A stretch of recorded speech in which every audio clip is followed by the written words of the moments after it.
Joining us this morning is Bill Gulston. He's the Senior Fellow for Governance Studies at Brookings Institution, here to talk about Campaign 2024 and the national debt. Mr. Gulston, you wrote this piece in the Wall Street Journal. A U.S. national debt crisis is coming. Trump and Harris are determined to ignore the problem at the country's peril. What is the crisis that is coming? Well, for your younger viewers, Greta, a little bit of history may help. By the end of the previous century, we had 4 straight years of budget surpluses.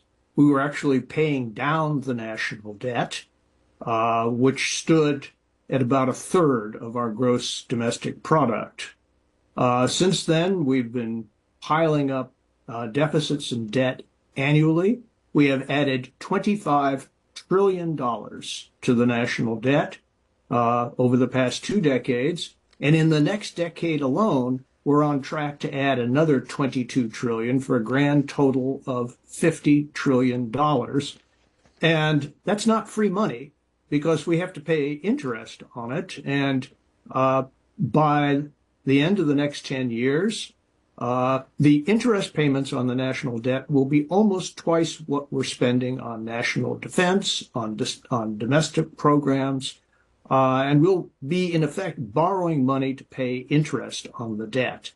That is not a sustainable situation. It's not a crisis that overwhelms the system all at once. It's sort of like slow motion bleeding that weakens the patient and ultimately leads to death.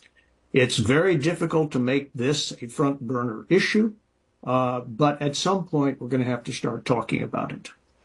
You said that the 2 candidates are ignoring the issue. They're not talking about it. They are, though, putting forth policies that would impact deficits. What's the difference